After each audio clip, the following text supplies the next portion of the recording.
Well, that was quick. We are now on the precipice of the final weekend of this year's US Open, a tournament that I will never forget, for the record, considering I did get to attend Labor Day weekend, the first time I've attended any Grand Slam, and of course the US Open being closest in proximity to me. Hell of a weekend. Truly unforgettable experience, and this whole tournament has been beautiful, surprisingly entertaining. It has been the polar opposite of what I would say Aussie Open 2017 was, when there was so much buzz for Federer, Nadal, and the other veterans showing out, the old guard showing out back then. This tournament, for the exact opposite reasons, with the youth, the next gen really making huge strides. A lot of new faces announcing that they're going to be here and they're here to stay for many years to come. On the men's side, most prominent being Carlos Alcaraz. I do intend to make a video on him after this tournament. That's been a video I've wanted to do since he won his first title in Umag. But now, after what he did this tournament, I simply have no choice. I can't push it back any further. I can assure I will be making a video on him following this year's tournament. But in addition to young Carlitos, we also have Felix Auger Aliassime making his first career Slam semifinal. The Canadians on a nice little streak here after Tiafoe made the Wimbledon semi. Immediately after, in the next Grand Slam, we have Felix as the first Canadian actually ever to make the semifinals of the US Open. But all of these stories and many more coming from the next gen have really just culminated for such an exciting US Open, and they have only been the cherry on top. The really massive overarching one has been Novak Djokovic and his quest to complete the calendar Grand Slam. That's still on track. And last night he became the last of his peers to join Felix, Medvedev, and Sasha Zverev in the semifinal stage with a very impressive win over Matteo Berrettini. So now that we know who we're dealing with, who's made the semifinal stage, let's just hop into these previews. Up first will be Daniil Medvedev versus Felix Auger Aliassime. We're gonna start out with the 2 seed, Daniil Medvedev, and how he's gotten here. And it's really continued ever since that Toronto quarterfinal where he escaped against Hubie Hurkacz, really going back to there. With the exception of Cameragate at Cincinnati, Daniil Medvedev has looked imperious ever since that Toronto quarterfinal match. For the most part, that's continued into this US Open. Coming into his quarterfinal, he hadn't dropped a set. He hadn't even come close to dropping a set. He hadn't been extended past 5 games in a set. That, of course, changed in his quarterfinal against Bodek van de Zandschulp. The qualifier from the Netherlands really surprised us all. I would be shocked if anybody could tell me they picked this dude to make the quarterfinals in their bracket. Another Karatsev type run, even though Aslan went a round further in Australia, but he did beat Diego Schwartzman and yet again set an example among many others this tournament and this year that have shown that the margin in gaps of rankings really isn't that big as far as ability goes. This man pretty much thoroughly outplayed Diego Schwartzman in the 4th round, played spoiler there, and even was able to put up a good showing against Daniil Medvedev. Came out a bit tight, but still was able to take the first set off of Medvedev this whole tournament in the 3rd. Really the first crack of vulnerability Medvedev had shown since that Cincinnati Cameragate incident. But his serve really bailed him out. He was unbothered on serve for the most part that whole match, especially when things got tight. And ultimately, that was what drove him to close this one out in 4 sets, despite letting Bodek hang around longer than expected. But that aside, Medvedev this whole tournament, aside from those last 2 sets against Bodek, has been making absolute minced meat out of his opponents. Part of that has been his draw, which from the beginning was by far the easiest of the top 4 seeds, but got even easier, and with the road he's had, it's really made Rafa's 2017 US Open run look like quite the gauntlet, but that's no fault of Daniil's. Upon the release of the draw, a lot of us thought he was going to make his way to the finals anyways, and it's not his fault that Tsitsipas and Rublev could not take advantage of what you would have thought was a very, very favorable section. But cut those guys some slack, you couldn't have seen the performances coming that did end up upsetting them. And as a result, Daniil Medvedev has cruised his way into a 3rd straight US Open semifinal. His opponent, on the other hand, Felix Auger Aliassime, has taken a much more scenic route in his path to the semifinals. Straight off the bat, he was in a nail-biter against Evgeny Donskoy. A very tight 4-set win that was actually his longest match of the tournament thus far, stretching over the 4-hour mark, I believe. That was the type of match that's been very typical of him in his young career so far, where he seems to make matches that should theoretically be light work much more stressful and competitive than they really need to be. But what really impressed me after that was the 2 matches in the 3rd and 4th round. RBA was a really tough draw for a 3rd round, and then Francis Tiafoe, who was pretty much born to play in front of that New York crowd, had already put on a show against Andrei Rublev into the wee hours of the night, and at times was threatening the same way against FAA. But in those nitty-gritty moments, Felix really stepped up, particularly with his serve. Both those matches he served absolutely tremendously. I'm pretty sure he went over the 20 ace mark twice, and he really came up with the goods with his serve numerous times in each of those matches when things were getting tight. It was a very grueling run for him to the quarterfinal stage, but as far as fitness goes, he's held up tremendously, and he caught a bit of a break with his 18-year-old opponent Carlos Alcaraz, really just hitting the physical wall, and you can't blame the kid, 18-year-old, playing back-to-back 5-setters and a pretty taxing 4-setter before that. You know, despite some shaky moments there as the favorite and the elder statesman of the two, Felix in that match did just enough to put some distance between him and his young opponent. And for the rest of the match, it really stayed that way. And very quietly over the past year, Felix has slowly made strides. He's taken baby steps in his progression. He has now made the second week of, I believe, 4 of his last 5 major appearances and 2 straight quarterfinal appearances in his last 2 majors. And in New York this time, he's done one better. Now, does that mean Felix has figured it out? No. He still hasn't totally filled out into the talent that a lot of people, myself included, thought he would be when he was first coming up back in 2018, 2019. There is a ways to go, but certainly he has taken baby steps and is definitely headed in the right direction.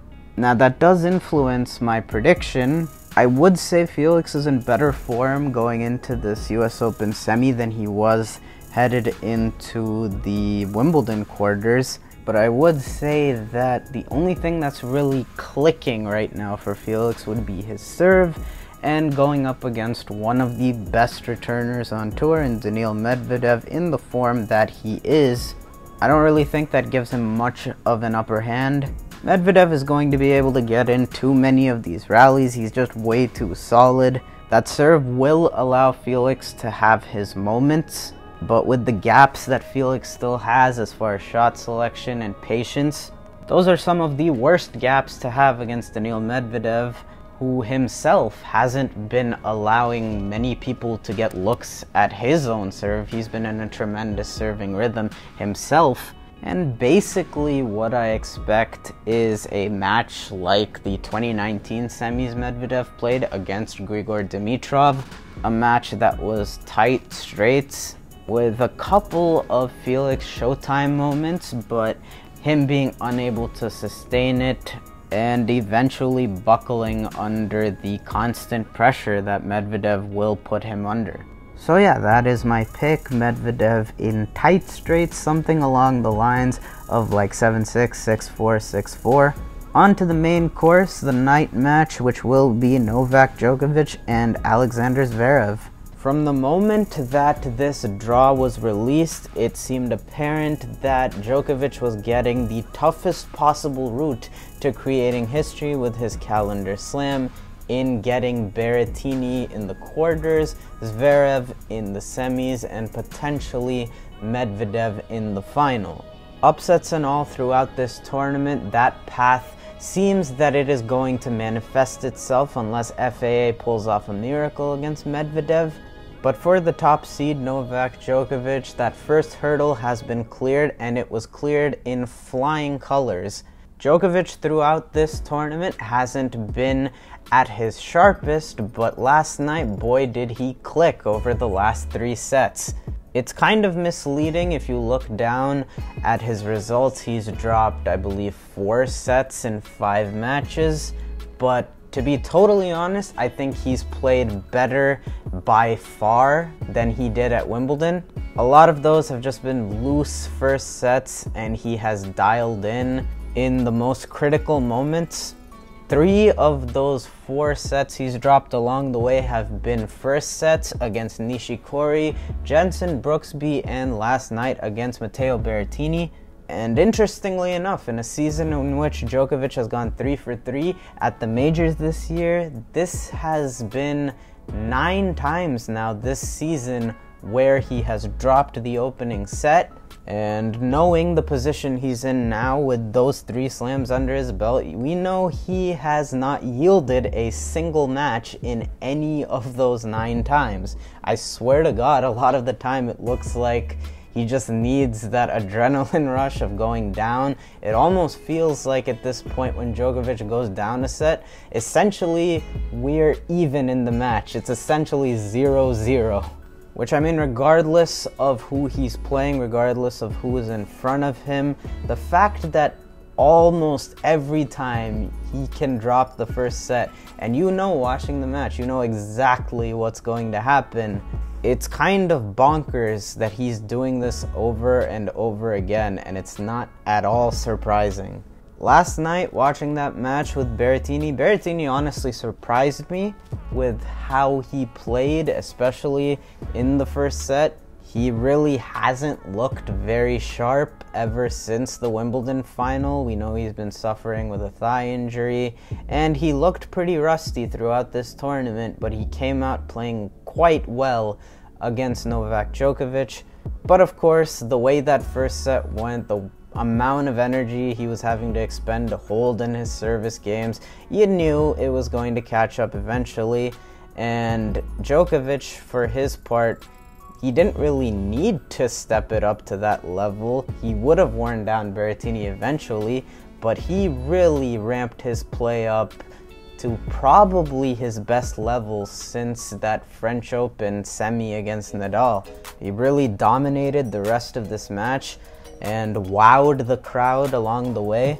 Berrettini always puts up a great fight, always competes great, but being of that huge serve, huge forehand mold, against any of the big 3 playing decently well, it's just not a winning formula. Those 3 guys have shut down that mold of player for the better part of the last 2 decades.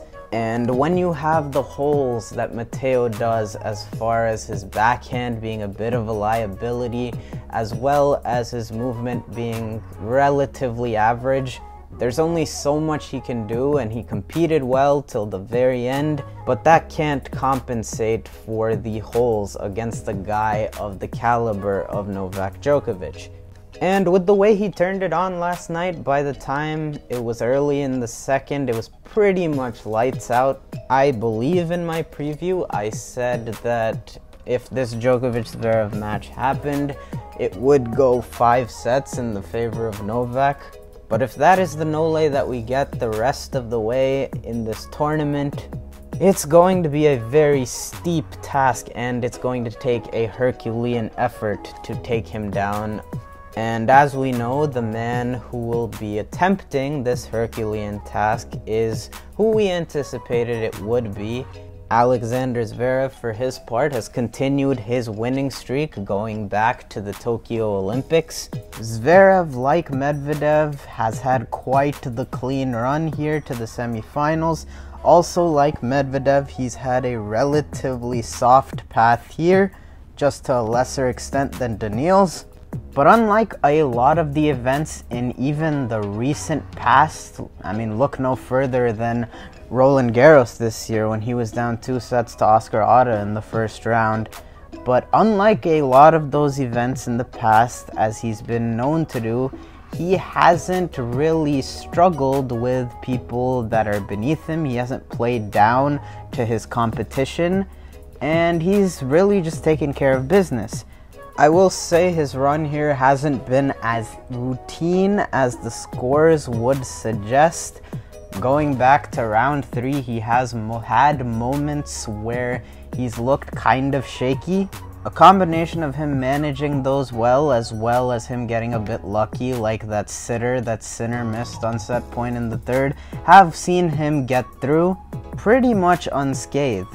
As far as this matchup is concerned, I think a lot of people have just gotten behind Zverev as the biggest threat to Djokovic here at the US Open, following Sasha's stunning win over Novak at the Olympics, and that not being too long ago.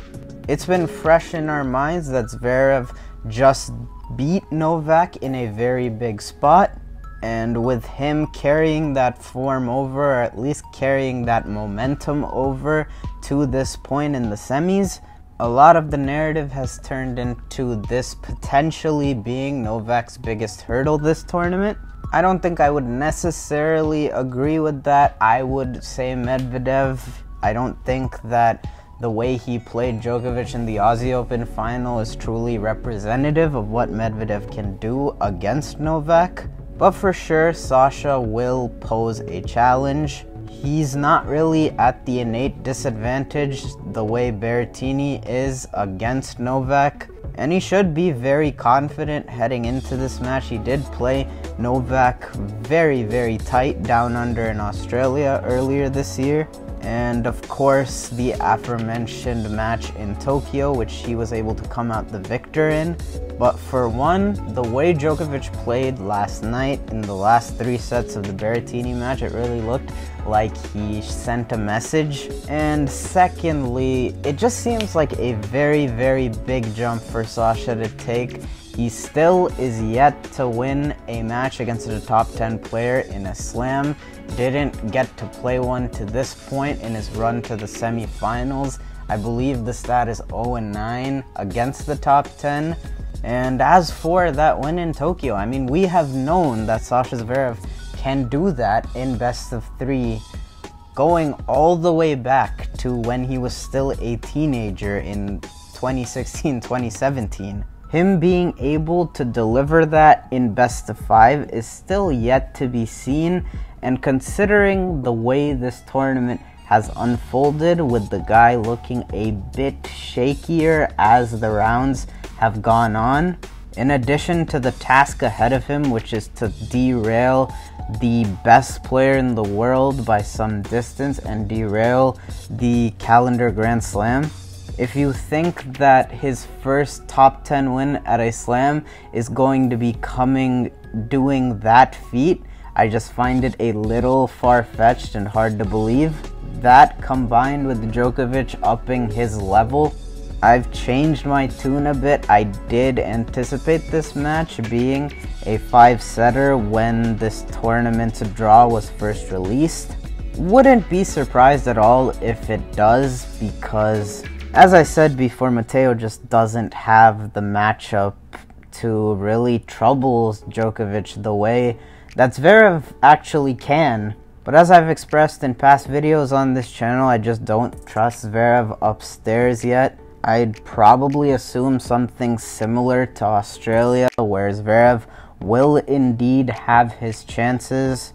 But now I am really leaning an extremely tight 4-set win for Djokovic rather than a 5-set win. I'm sure it'll be very physical, and it will probably again come down to who manages the clutch situations better, and there's nobody right now even close to Djokovic in that regard. So again, until one of these young guys actually shows me they can get over the hump against this guy, I'm not going to bet on it. And in one of the few accurate things about my pre-tournament bracket, I do think that we will get the final I envisioned. A lot of others envisioned as well, with the Djokovic versus Medvedev 1 versus 2. We won't have to wait long to see how these semis actually pan out. But that'll do it for this video. If you made it this far, I hope that you enjoyed. If so, it would be much appreciated if you could drop a like and subscribe to the channel if you aren't already. Thank you for watching. We should be in for a very exciting final weekend here at the US Open. It's time to strap in for that, so I will see y'all in the next one.